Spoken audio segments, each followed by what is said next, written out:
Wow, wasn't that great? That was amazing. How old are you? 8. When I was 8 years old, do you know what I was doing? Riding a bike.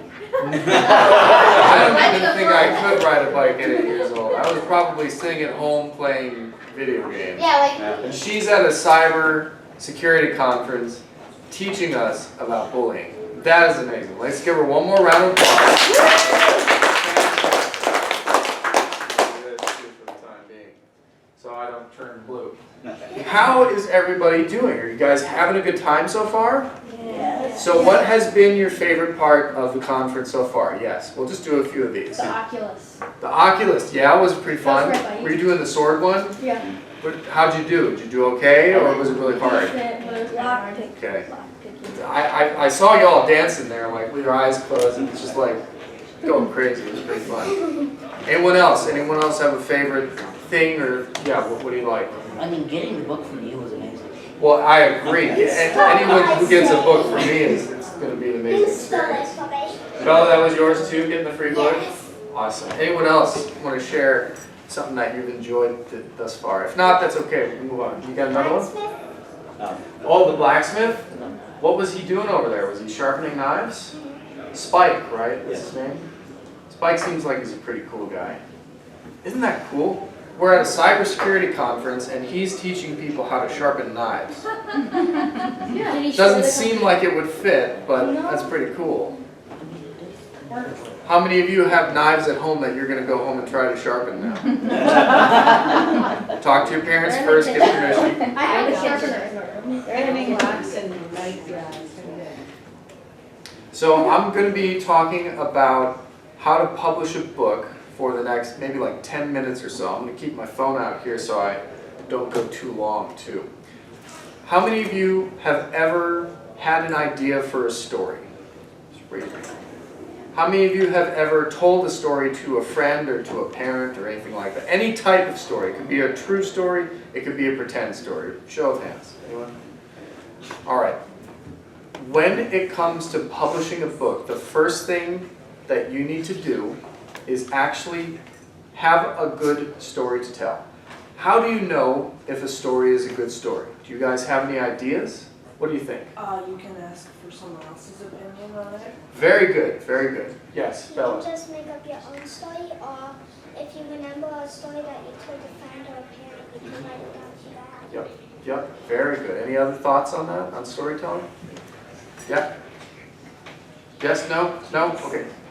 I've heard of some people publishing their books or sending their books online and getting feedback.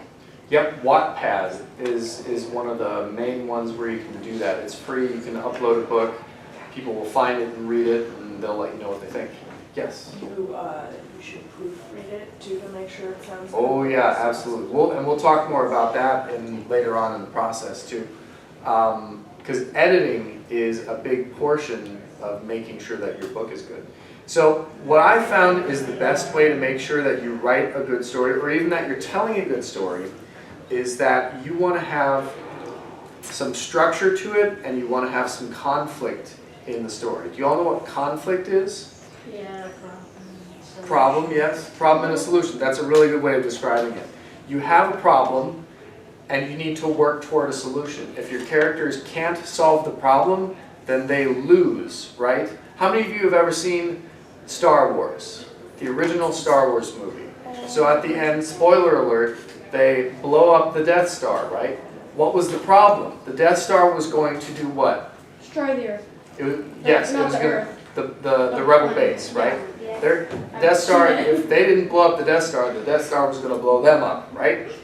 So that was the conflict in that first Star Wars movie. So when you're writing your stories, you want to make sure that you have conflict in your story. And it's not always necessarily that someone is a bad guy, it's just that someone wants something different than what you want.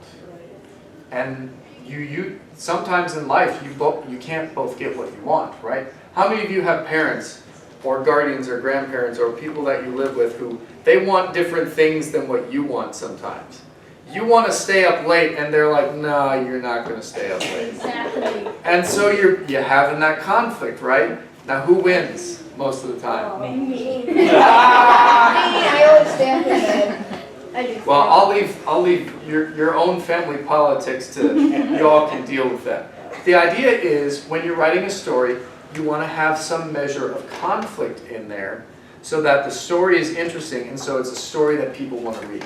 Now let's say you've got all that figured out. You've got your beginning, your middle, and your end. Your beginning does what? What's the most important part about the beginning? What do you think? It introduces the character and sometimes early in the story the conflict. Very good, very good. Both important, yes? Like the backstory of everything you need to know, but sometimes Yep. more. Yep. Sometimes you get some backstory in there. Any other thoughts? So all of that is 100% true, and all those things need to be in the beginning. The most important thing you can do with the beginning of any story is to hook people right away. Do you know what it means to hook someone? Bring someone's attention. Grab someone's attention, yes. Same thing? Yeah. So let's talk about Star Wars again. What is the first thing that happens in Star Wars? The first movie, the original movie, yes. They do the theme song. They do the theme song, yes, and then they've got the scrolling credits, right? So what's the first thing that happens after that, we should say? I forgot. Do you guys remember? It's been so long. So it's been so long, I know, it came out before you were born. It's this. It came out before I was born. Okay, so Darth Vader is chasing Princess Leia's ship, right? You remember that? And then he boards the ship. Oh, it's so scary because he's doing his voice. Yep, there, yep. Everybody can do the Darth Vader voice. Go ahead, go ahead. Very good, all right, and cease. Okay, that is a hook right away because it's a space battle. This tiny little ship's running away and shooting lasers back at the Star Destroyer, which is shooting lasers at the tiny little ship. And then the first character, do you remember who the first characters we see are? I think it was either the stormtroopers or the rebels as they were getting ready to defend from all the stormtroopers. You might be right. I think it was actually C-3PO and R2-D2 though. Yeah. Does that sound familiar? And why is that so interesting to us right away? Because we see the spaceship and we're expecting, oh, we're going to see the people inside. And the first things we see are these two robots. That's weird, right? It hooks us. And so when you're writing your stories, you want to have something that hooks us, your readers, right away as well. And this is true if you're just like telling a story to someone in real life. You just want to say something that hooks them and grabs them, gets their attention. Because once you have their attention, it's a lot easier to keep it.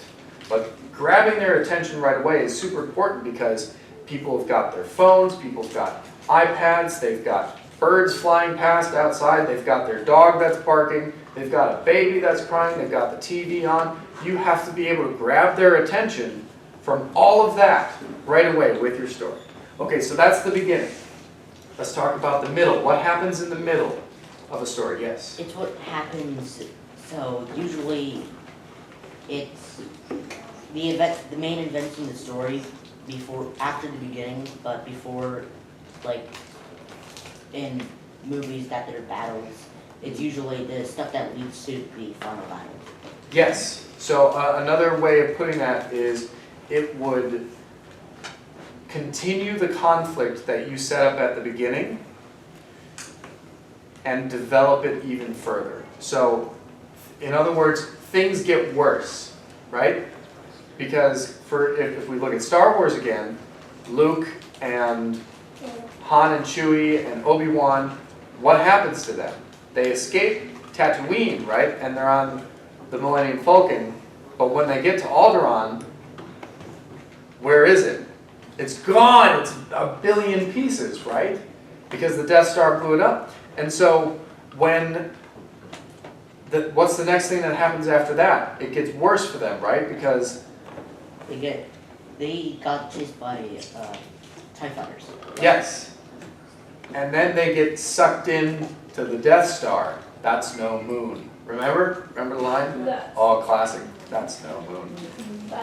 They get sucked into the Death Star, and it's way worse. So that's kind of the middle of your story, is you take the initial conflict and you make it worse. The reason you want to make it worse is because that's the way that you make your story more interesting as it goes along. If the conflict gets easier to deal with, then that just means that your story is going to end a lot sooner. If the conflict gets worse and everything gets a little bit more complicated, then your readers are going to be more engaged because they have to kind of follow along with all that and try to figure out in their heads, well, how are they even going to solve this? I can't even figure out what would happen. And then at the end, what happens at the end of a good story? Yes, we'll come to you guys next. There's 2 different main endings Mhm. for like older stories like Greek and all that stuff. Mhm. It usually ends badly, like the hero sometimes dies or Sure. and then there's the more modern ones that are better, Mhm. like Disney for example. It'll almost always end with the hero winning, man getting the girl, whatever. Basically, yeah. So usually you have a happy ending or you have a tragic ending is what you're saying. You guys have other thoughts as well? We'll go with you first. Yes? No? Back down. That was mine. So, and sometimes there's what's called a bittersweet ending too, where it's like, it's kind of a happy ending, but the main characters didn't get exactly what they wanted.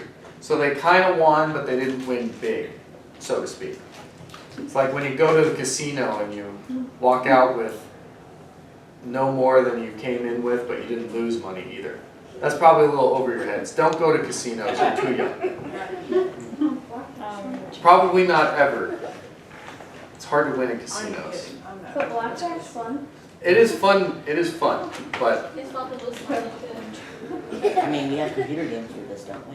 that's true. Just play online Yeah. Thank you. with fake money. If you take nothing else away, go gamble online with fake money. That's my only advice for you. Okay, so that's how you construct a story. You've got your beginning, your middle, and an end, and you've got a conflict that you are carrying on throughout the entire story, and you're making it more and more complex until the end when your character either succeeds or they fail, right? So that's how you construct a good story. Once you've got all that constructed, you've got it written down, the next thing that you need to do is get someone else to look at it. So who was it who mentioned the idea of a proofreader? Was that you? So a proofreader is important. The proofreader actually comes a little bit farther along in the process. What you really want first is an editor, someone who understands how a story is constructed, what needs to happen in a particular story, so on and so forth.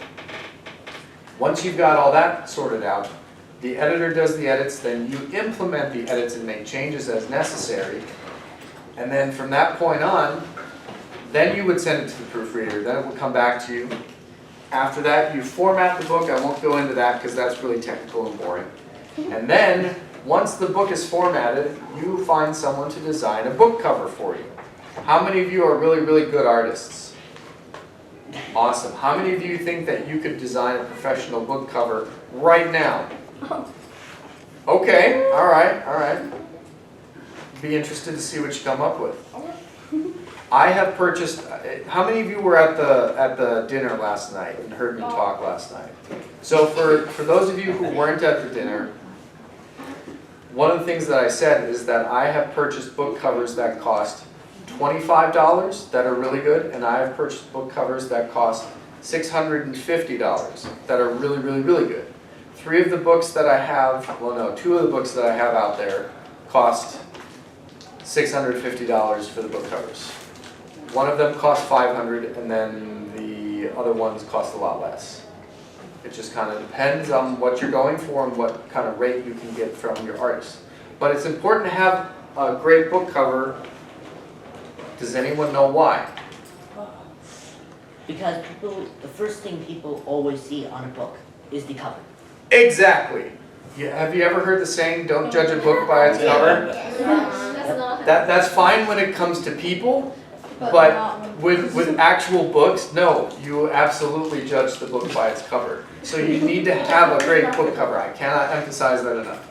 And then wrapping up real quick, last thing we'll talk about, and I can take maybe just a couple of questions if you have questions about the process too. But last thing you want to do is once you get that really great book cover, you put it all together and then you hit that publish button on Amazon, what do you have to do in order to make sure the book sells? You have to keep track of it and do advertising. Advertisement, yes, that's part of it. Did you have, that's what you were going to say?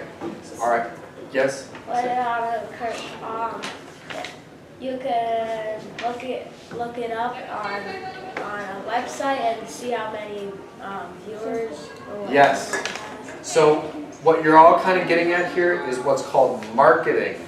So you are sharing the book with other people, right? And so there are lots of different ways to do that. You can buy ads, you can just tell people, you can get other people to recommend it for you who have also written books in the same genre. There's a whole bunch of different ways to market. But the point that you can take away from this is that in order to publish a book, you have to create a good story, right? We talked about a good story. What are the two things that every good story has? Conflict and Structure. So what's the structure? The middle part, so Well, and before that, the beginning. and what's that the last part? Yeah. So the beginning, the middle, and the end, right? And then you write your story. What happens after you write the story? Just go ahead and say it. Send it to an You editor. get an editor and then the proofreading, right? And then after you proofread it and edit it, it gets formatted, which we kind of jumped over. And then what do you do about the cover? you get someone to make it for you. Generally, it's a good idea to have someone make a book cover for you because they're professional and they've done it. That doesn't mean that you can't learn, but if you want your book to succeed right out of the gate, it's probably a good idea to have a professional do it right away. And then after that, once you've actually published the book, what do you have to do? We just talked about it. You have to Recommend it or advertise. Marketing. market the book. Very good. Okay, any questions? Otherwise, I'm going to wrap up. Yes, sir. Are you finished with the book for your daughter? Yeah. No, well, I'm finished, yes, but my designer, my artist, is still working on the art. The only reason I know about that is because you came to my school actually and talked about it. What school do you go to? Manoa. Yeah, okay, yeah. So it's in the works, I assure you. Hopefully by Christmas, but I don't know, and maybe a long shot. Yes? I'm working on my own story. Do you mind if I send you what I got so far? You can send it to me, yes. You got my email. Bella, How hard is it to make a story? how hard is it to make a story? It's not hard to make a story, it's hard to make a story good. It's hard to make a story really good. So anyone can tell a story, but it's not always easy to make a really, really great story.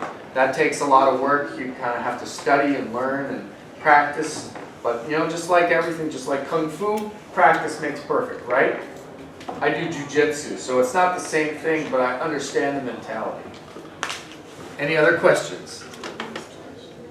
I know you designed a book for Bella, and Mhm. so you wrote a story and you have worked with someone the illustration. Yes. Yes. So how did you find someone to work with? Well, I found him sort of by chance. He and I were in a fan group for another author together, and we just clicked, and we were friends on Facebook, and I looked at his art and was like, whoa, you're amazing! And so I contacted him and said, hey, would you be interested in doing the art for this? And then he quoted me a price, and I thought it was a fair price, and I hired him to do it. So I got lucky, so I don't really have a good answer for that. But there are websites like Fiverr.com or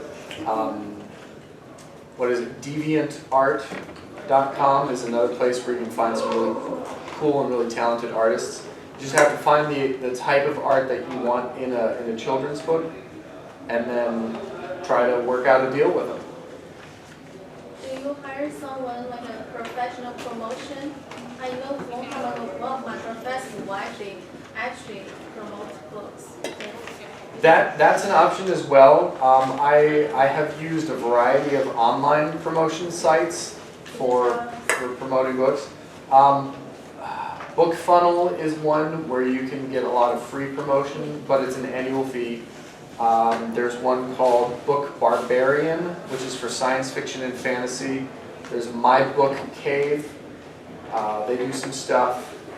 BookBub is sort of the holy grail of publishing, book publishing and different promotional sites. If you can land a BookBub deal, you're probably gonna make a lot of money. But it's also super expensive. It's like $2,000 or $3,000 sometimes to get a BookBub deal, and then usually you make that back. So those would probably be the top ones that I would suggest. Thank you. Any other questions? Otherwise, I should probably wrap it up. Okay, thank you very much, guys. I gotta run back, get to my table. Selling your books. Yeah, I'll try to. Thank you. Thank you very much. You want to sit there? Yeah. I don't care.